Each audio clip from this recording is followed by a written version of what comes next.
தமிழர் அரசியலின் தனித்துவம் காணும் வளரியின் நேர்கள் அனைவருக்கும் அன்பு கலந்த வணக்கம். ஆகச்சிறந்த ஆளுமைகளை நேர்காணல் செய்து வருகின்றோம். அந்த வகையில் இன்று நம்முடைய வளரியின் பார்வையாளர்களுக்காக தன்னுடைய கருத்துக்களை எடுத்து வைக்க வந்திருக்கின்றார் மதிப்பிற்குரிய தன்மான தமிழர் ஐயா கல்லு நல்லசாமி அவர்கள். ஐயா கல்லு நல்லசாமி அவர்கள் தமிழ்நாடு கல் இயக்கத்தினுடைய தலைவராய் இருக்கின்றார். ஐயா அவர்களை வரவேற்கின்றேன். ஐயா வணக்கம். வணக்கம். தமிழ்நாட்டினுடைய அரசியல் களம் இயற்கையாக அமையக்கூடிய ஒரு விடயத்தில் இல்லாமல் செயற்கையாக அமைத்து கொண்டிருக்கிறார்களோ என்று எண்ண தோன்றுகிறது. சமீப காலமாக கல் என்கிற ஒரு விடயத்தை மதுவோடு இணைத்து தங்களுடைய சுய அரசியல் லாபத்திற்காக பயன்படுத்திக் கொண்டிருக்கிறார்களோ என்று எண்ண தோன்றுகின்றது. அந்த வகையில் விடுதலை சிறுத்தையினுடைய கட்சியினுடைய தலைவர் ஐயா தொல் திருமாவளவனுடைய அறிக்கையை நீங்கள் எவ்வாறு பார்க்கிறீர்கள்? மது ஒழிப்பு மாநாடு வரும் அக்டோபர் மாதம் 2ஆம் தேதி நடத்தவிருக்கின்றார்கள். சில அரசியல் கட்சி தலைவர்களுக்கும் அழைப்பு விடுத்திருக்கின்றார்கள். இதை நாங்கள் வரவேற்கின்றோம்.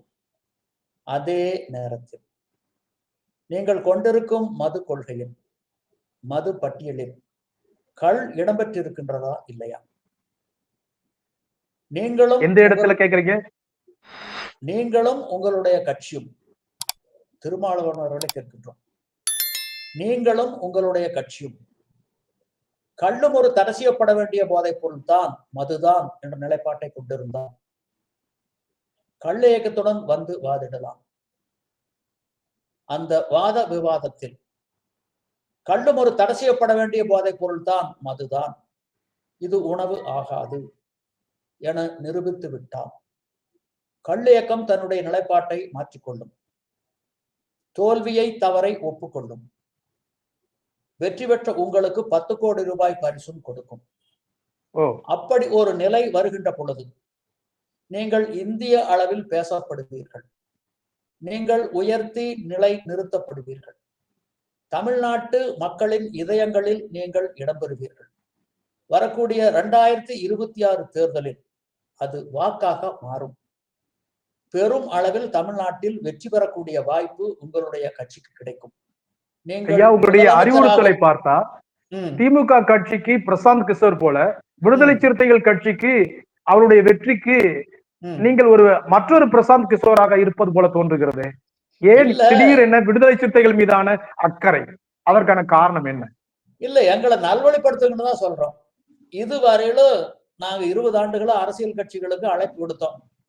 யாரும் வந்து வாதிட்டு எங்களை நல்வழிப்படுத்த முன்வரவில்லை. நீங்கள் அந்த நிலைப்பாட்டை கொண்டிருந்தால் வாங்கன்னு தான் சொல்றோம். கள் ஒரு உணவுதான் என்ற நிலைப்பாட்டை கொண்டிருந்தால் உங்களை நாங்கள் பாராட்டுகின்றோம், வரவேற்கின்றோம், வாழ்த்துகின்றோம். கல் ஒரு உணவின் ஒரு பகுதி அப்படின்னு விடுதலை சிறுத்தைகள் கட்சியினுடைய கொள்கை குறிப்பேட்டில் இல்லையா? சொல்லவே இல்லையே, இதுவரையிலும் வாய் திறக்கவே இல்லையே. எல்லா அரசியல் கட்சிகளும், விடுதலை சிறுத்தைகள் மட்டும் அல்ல, காங்கிரஸ் கட்சி, பாட்டாளி மக்கள் கட்சி, இடதுசாரிகள், திமுக, அண்ணா திமுக எல்லாமே என்ன சொல்றாங்கன்னா, எங்களுடைய இலக்கு பூரண மதுவிலக்கு. உங்களுடைய பூரண மதுவிலக்கில் கள் இருக்கின்றதா இல்லையா? கள் மதுவா, உணவா, போதைப் பொருளா? மூணுல ஏதோ ஒண்ணு. உணவு கல் மதுன்னா மதுன்னு சொல்லுங்க, போதைப் பொருள்னா போதைப் பொருள்னு சொல்லுங்க. நீங்க உணவே போதைப் பொருள்ங்கிறீங்க, மதுவே போதைப் பொருள்ங்கிறீங்க, போதைப் பொருளே போதைப் பொருள்ங்கிறீங்க. ஆகவே கள் பற்றிய, மது பற்றிய, போதைப் பொருள் பற்றிய புரிதல் தமிழ்நாட்டில் இன்று பலருக்கும் இல்லைங்கிற குற்றச்சாட்டை நாங்க பொதுவாக வைக்கிறோம்.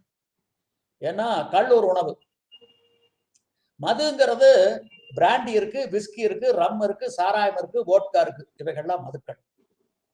போதைப் பொருட்கள் என சர்வதேச அளவில் அடையாளம் காட்டப்பட்டிருப்பது ராஜபோதை என்று சொல்லக்கூடிய ஓபியம், அபின், ganja, marijuana, pethidine, brown sugar, cocaine, LSD, China white, இவைகள் தான் போதைப் பொருள்.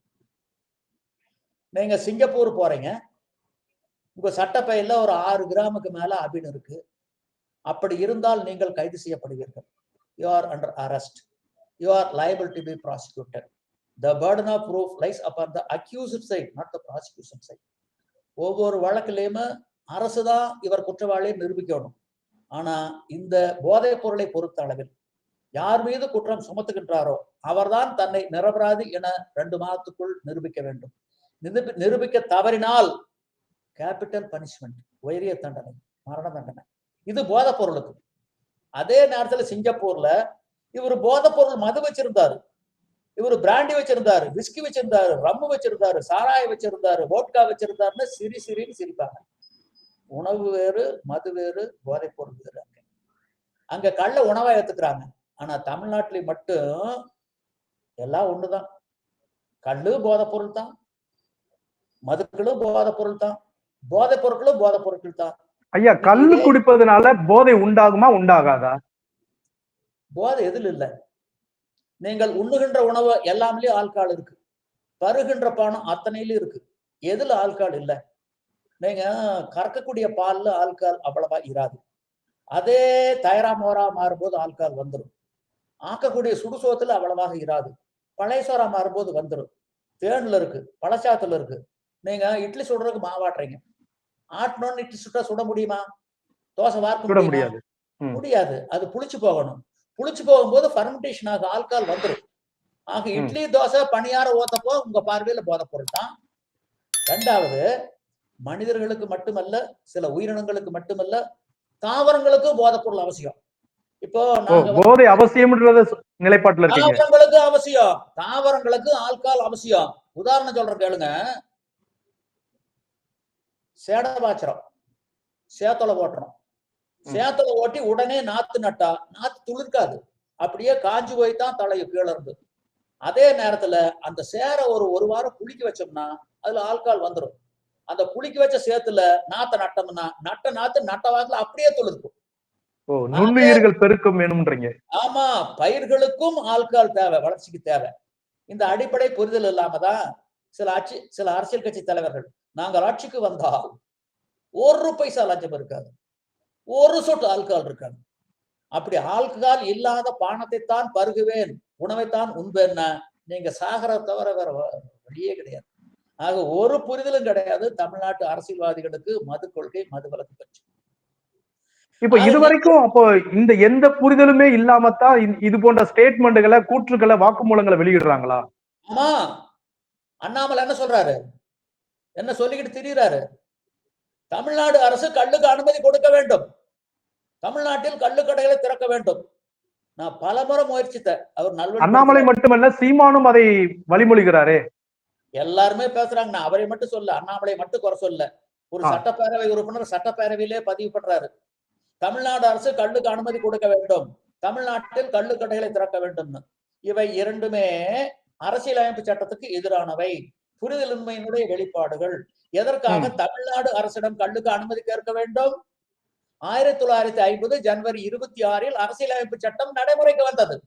அந்த சட்டம் கொடுத்திருக்கும் உணவு தேடும் உரிமைதான் கள் இறக்குவதும் பருகுவதும். கலப்படத்தை காரணம் காட்டி 1/1/87 தமிழ்நாட்டில் மட்டும் இந்த உரிமையை தமிழ்நாடு அரசு பறித்து கொண்டது அநியாயமாக. அப்ப தடையே செய்யப்பட தேவையில்லாத ஒரு பொருளுக்கு எதற்காக தடை விலக்கு அப்படின்னு கேக்குறீங்க? எதற்காகனா, கல்லுல கலப்படம் பண்ணாங்க, கலப்படத்தை கட்டுப்படுத்த முடியல, ஆகவே தடைன்னு சொல்லி தகவல் உரிமை சட்டப்படி எங்களுக்கு பதில் கொடுத்திருக்காங்க. கலப்படம் பண்ணாங்க, கலப்படத்தை கட்டுப்படுத்த முடியல, ஆகவே தடை. பக்கத்துல பாண்டியில, கேரளாவில், தெலுங்கானாவில், ஆந்திராவில், அண்டை மாநிலங்கள்ல, உலக அளவில் 108 நாடுகள்ல எங்கும் கல்லுக்கு தடை கிடையாது. அங்கே கலப்படம் செய்வாங்கல்ல. அந்த அரசுகள் எல்லாம் கலப்படத்தை கட்டுப்படுத்துகின்ற பொழுது தமிழ்நாட்டில் எங்களால் மட்டும் கலப்படத்தை கட்டுப்படுத்த முடியவில்லை என்றால் தமிழ்நாடு அரசு ஆளுமை இல்லாத அரசா? ஆளுமை இல்லாமல் போனால் ஏன் ஆட்சி பொறுப்பில் இருக்க வேண்டும்? இறங்குங்கள் கீழே. அதை உணர்ந்து கொண்டுதான் ஐயா திருமாவளவன் ஸ்டாலினுக்கு ஆளுமை கிடையாது, இந்த நாட்டை, இந்த தமிழ்நாட்டை, மண்ணை வழிநடத்துவதற்கான ஆளுமை திறன், ஆண்மை இல்லை என்றுதான் அறிந்து திருமாவளவன் இப்படிப்பட்ட வாக்குமூலத்தை வெளியிட்டு இருக்கிறாரா? அதுக்கு அவர் தான் பதில் சொல்லணும். அந்த இடத்துல நான் இல்ல. ஏன்னாங்கய்யா, இந்த அறிவிப்பானது 1971 இருந்து 4 தலைமுறையாக அறிவிக்கப்பட்டு வருகிறது.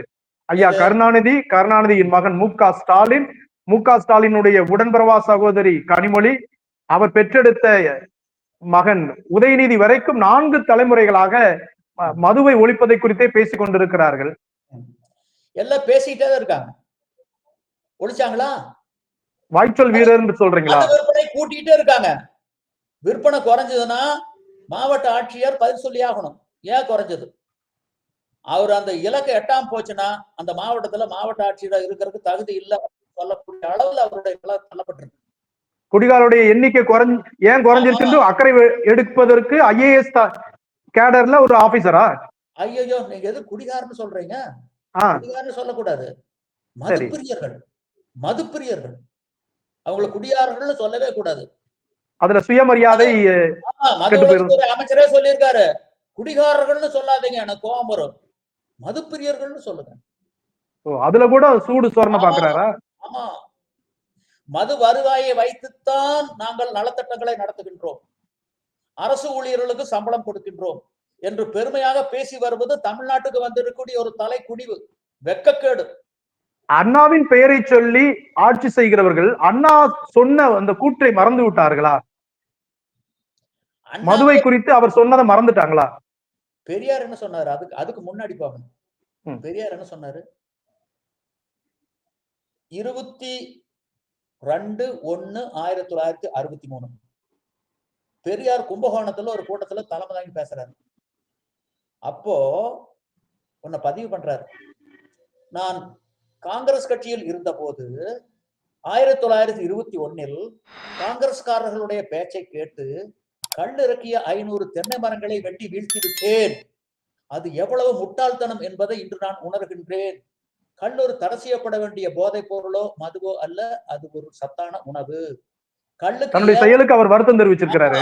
ஏலம் கடை என்று இருந்தால்தான் கலப்படம் போன்ற தவறுகள் நடக்கும். இறக்குன்னு கல்ல மரத்தடியிலேயே கொடுத்துட்டு எந்த பாதிப்பு வராது. மொத்தத்தில் கள் மீதான ஆளுமையை அரசு கைவிட வேண்டும். என்னுடைய தங்க கண்ணம்மானுடைய கணவர் மாப்பிள்ளை நாயக்கரு அதிசார வயிற்றுப்போக்கு நோயால் அவதிப்பட்டுக்கிட்டு இருந்தாரு. கள்ள குடிச்சா நல்லதுன்னு சொல்லி மருத்துவர் சொல்ல கேட்டு கள்ள குடிச்சுக்கிட்டு இருந்தாரு. நோய் கட்டுக்குள்ள இருந்தது, நோயினுடைய அறிகுறி வெளியே தெரியல. இதுக்கு இடையில மதுவிலை கொண்டு வந்தாங்க, தெரியாதனமா கல்லுக்கு தடை வச்சுட்டாங்க, கல்லு கிடைக்காம போச்சு. கொஞ்ச நாள் திருட்டுக்கல்ல குடிச்சுக்கிட்டு இருந்தாரு, திருட்டுக்கல்ல குடிக்கிறது கேவலம்னு சொல்லி கல்லு குடிக்கிறத நிறுத்திட்டாரு. நோய் முத்தி போய் 5 வருஷத்துக்கு முன்னாடி செத்து போயிட்டாரு. கல்லுக்கு தடை விதிக்காமல் இருந்திருந்தால் அவர் இன்னும் உயிரோடு இருந்திருப்பார். இது பெரியாருடைய பதிவு. இதுக்கு வீரமணி என்ன சொல்றாங்க? இல்ல திராவிட முன்னேற்ற கழகத்தினுடைய பகுத்தறிவு பாசறையில் பயின்றவர்கள் என்ன சொல்றாங்க? இல்ல வைகோ போன்றவர்கள்லாம் தூக்கி குடிச்சிருக்காங்களே பெரியார, அவங்க என்ன பதில் சொல்றாங்க? இதுக்கெல்லாம் என்ன பதில், எங்கே பதில்? அப்ப பெரியார தங்களுடைய வாக்குகளுக்காக, வாக்கரசியலுக்காக மட்டும்தான் அவங்க பயன்படுத்துறாங்களா? நீங்க வீரமணி கிட்ட நேர்ல பார்த்து சொன்னோம், கடிதங்கள் எழுதணும். பெரியார் கள் ஆதரவாளர், நீங்க கல்லுக்கு ஆதரவா குரல் கொடுங்க. நீங்க எங்களோட சேர்ந்து போராட்டம் நடத்தாம இருந்தாலும் தனி மேடையில் நின்னாவது ஆதரவா குரல் கொடுங்க அப்படின்னு கேட்டோம். அவர் கொடுக்கவே இல்லை. பெரியாருக்கே இவர்கள் உண்மையா இல்ல. பெரியார் விட்டு சென்ற சொத்துக்கள் தான் உங்களுக்கு முக்கியமா வெளியே, பெரியாருடைய கொள்கை நூல் அளவோட இவங்ககிட்ட இல்ல. இதுக்கு வீரமணி என்ன பதில் சொல்ல போறாரு? இதுக்கு வீரமணி பதில் சொல்ல சொல்லுங்க. பேரு மட்டும் வீரமணின்னு வச்சுக்கிட்டா போதுமா?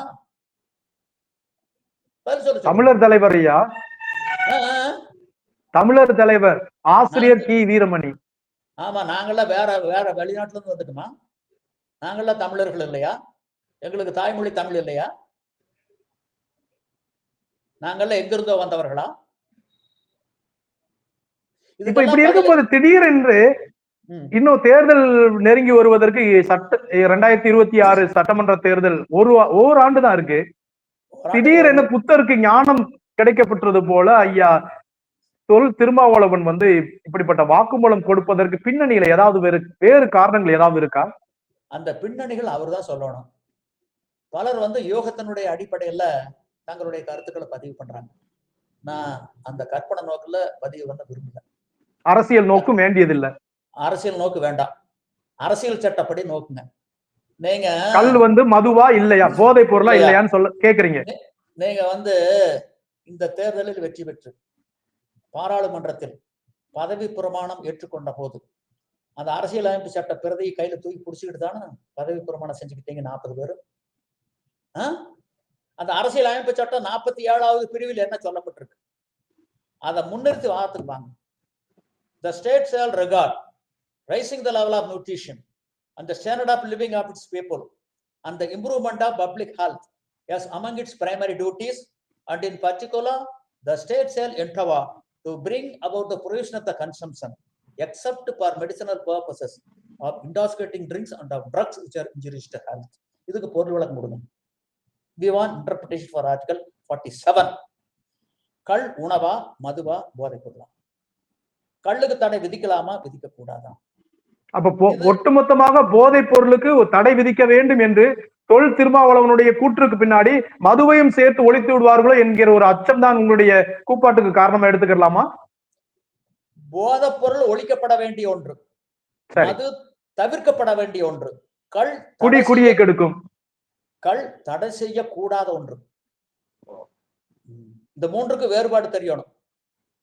இந்த மூன்றுக்கு வேறுபாடு இவங்களுக்கு தெரியல. அதனுடைய வெளிப்பாடுதான் இந்த மாதிரி புரிதல் இல்லாம பூரண மதுவிலக்கு, பூரண மதுவிலக்கு, பூரண மதுவிலக்குன்னு சொல்லிட்டு இருக்காங்க. பூரண மதுவிலக்கு 9 வருஷத்துக்கு முன்னாடி பீகார்ல கொண்டு வந்தாங்க. நிதிஷ்குமார் தலைமையிலான அரசு கொண்டு வந்தாங்க. அப்போ அங்க சாராயத்துக்கு, இறக்குமதி மதுக்களுக்கு, இந்திய தயாரிப்பு அயல்நாட்டு மதுக்களுக்கு தடை, கல்லுக்கு விலக்களி. இன்னைக்கு 9 ஆண்டுகள் ஆகுது. குற்றாவண பதிவுல சொல்றாங்க, வெளிப்படையா சொல்றாங்க, பீகாரில் மது விலக்கு கொண்டு வரப்பட்ட பிறகு சாலை விபத்துகளும் குற்றங்களும் வெகுவாக குறைந்திருக்கின்றன, குடும்பங்களில் அமைதி நிலவுகின்றதுன்னு பதிவு பண்ணியிருக்காங்க. அதுக்கு பின்னாடி 4 தேர்தல் வந்தது. 4 தேர்தல்ல நிதிஷ்குமார் தலைமையிலான அரசுக்கு மக்கள் வாக்களிச்சாங்க. இன்னைக்கு அவர் முதலமைச்சராக இருந்துட்டு இருக்கார்.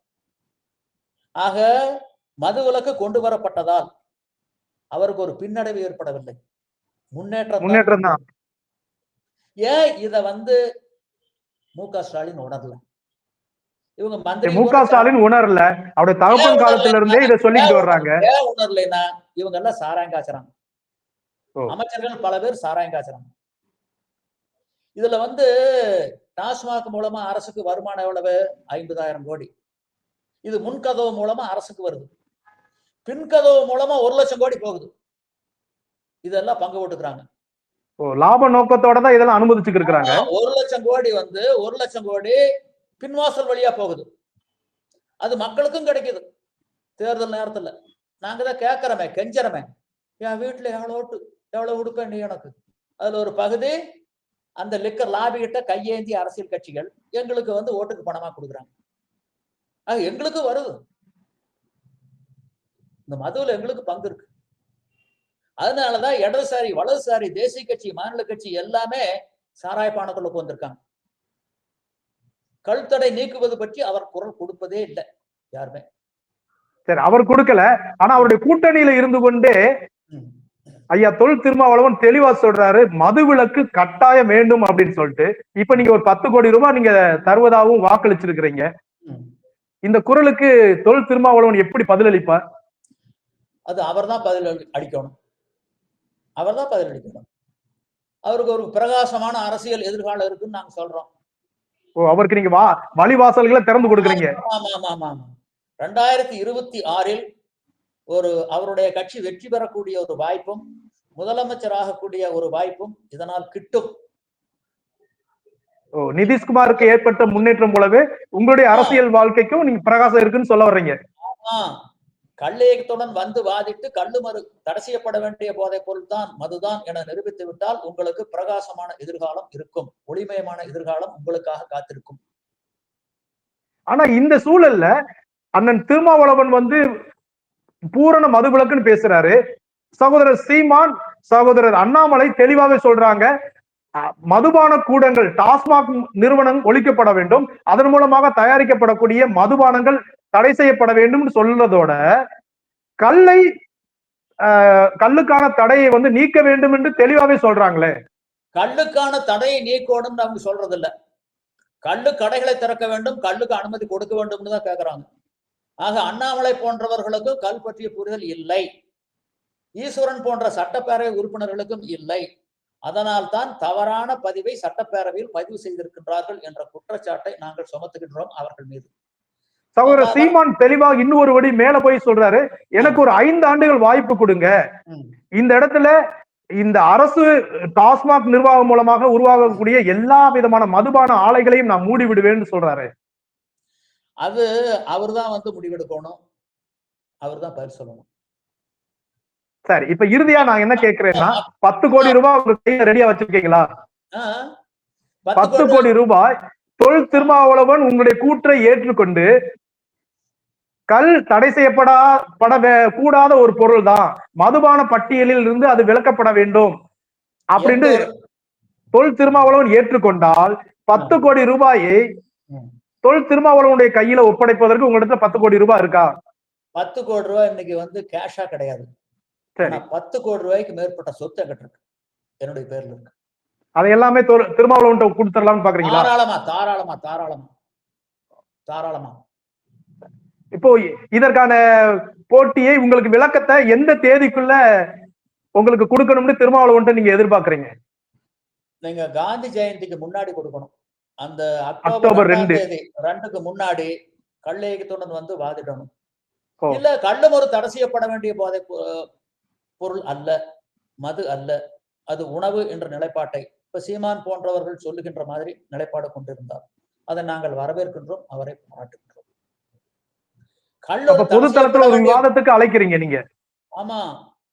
அல்லது சமூக ஊடகங்கள் மூலமாக அவங்களுடைய நிலைப்பாட்டை, கல்லை குறித்து உங்களுடைய நிலைப்பாடு என்னன்றதை தெளிவுபடுத்திக்க விரும்புறீங்க? மீனுக்கு வாழை காட்டாதீங்க, பாம்புக்கு தலை காட்டாதீங்க, தெளிவா இருங்க. we want transparency, வெளிப்படைத்தன்மையோட இருங்க. கல் உணவா, மதுவா, போதைப் பொருளா? பதில் சொல்லுங்க. ஒருவேளை அது போதைன்னு சொன்னா நீங்க உங்களுடைய பிரச்சாரத்தை நிறுத்திக்கிறீங்களா ஐயா நல்லுசாமி அவர்களே?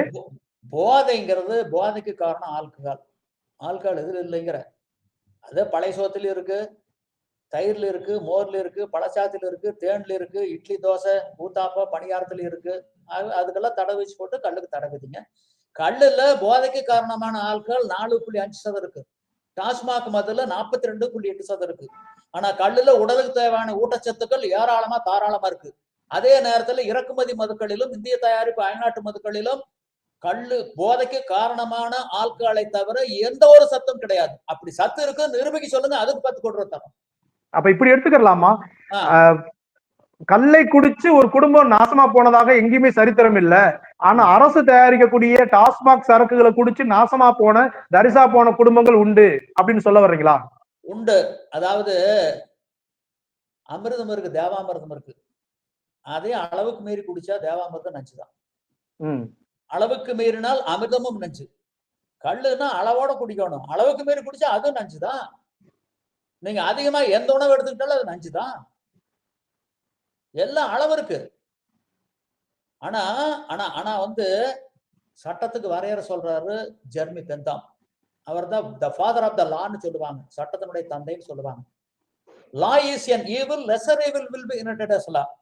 சட்டம் என்பது கெடுதி விளைவிக்கக்கூடியது, எது குறைவான கெடுதி விளைவிக்கக்கூடியதோ அதை சட்டமாக ஏற்றப்பட வேண்டும். சரி, ஆல்கஹால் இருக்கிறது பூரா நீங்க சொல்ற மாதிரி ஈவில்னு வைங்க, which is lesser evil. Toddy or IMF.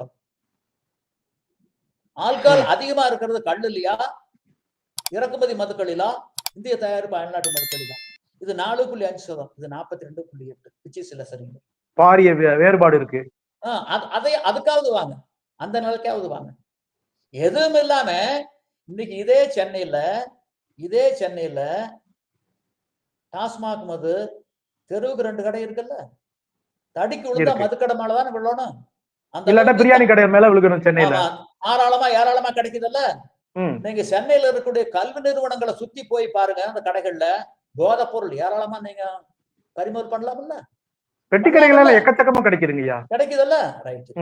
போதைப் பொருள் தாராளமா கிடைக்குது, மது தாராளமா கிடைக்குது. இதே சென்னையில கள்ள வாங்கி கொடுங்க, கள்ள எங்காச்சும் வாங்கி கொடுங்க எங்களுக்கு. ஆக உணவுக்கு தடை, மதுவுக்கு கடை, போதைப் பொருளுக்கு தாராளம். ஒரு பக்கம் தடை, இன்னொரு பக்கம் கடையா? ஆமா, கடை. இதுதான் மக்கள் நல ஆட்சியா? மக்கள் நல ஆட்சியா என்ன? குடிதழி கோலோச்சும் மாநில மன்னன் அடிதழி நிற்கும் உலகு. குடிமக்கள் நலனில் அக்கறை கொண்டு தொலைநோக்கு பார்வையில் சிந்தித்து வரும் தலைமுறையை முன்னிறுத்தி நல்லாட்சி நடத்துகின்ற ஒரு மாநில ஆட்சியாளன் பின்னால் ஒட்டுமொத்த உலகமும் அணிவகுத்து நிற்கும். இப்படி மது வருவாயை கொண்டுதான் நாங்கள் அரசு நடத்துகின்றோம், அரசு ஊழியர்களுக்கு ஊதியம் கொடுக்கின்றோம், நலத்திட்டங்களை செய்கின்றோம் என்று பெருமிதமாக பேசிக்கொண்டால் ஒட்டுமொத்த உலகம் அணிவகுத்து நிக்காது. இதை விட கேவலம் எதுவும் இல்லைன்றீங்க. ஒட்டுமொத்த உலகம் காரி துப்பு. மிக்க மகிழ்ச்சிங்க ஐயா. சரிங்க. உங்களுடைய சவாலை ஐயா தொல் திருமாவளவன் ஏற்பாரா? நீங்கள் சொன்ன காலக்கெடுவிற்குள் அவர் உரிய பதிலை அளிப்பாரா என்று பொறுத்திருந்து பார்க்கலாம். அவருக்கு மட்டும் நாங்க அந்த வேண்டுகோளை விடுக்கல. தமிழ்நாட்டில் இருக்கக்கூடிய இடதுசாரி, வலதுசாரி, தேசிய கட்சி, மாநில கட்சி, எல்லா கட்சி தலைவர்களுக்கு தான் இந்த வேண்டுகோளை விடுக்கிறோம்.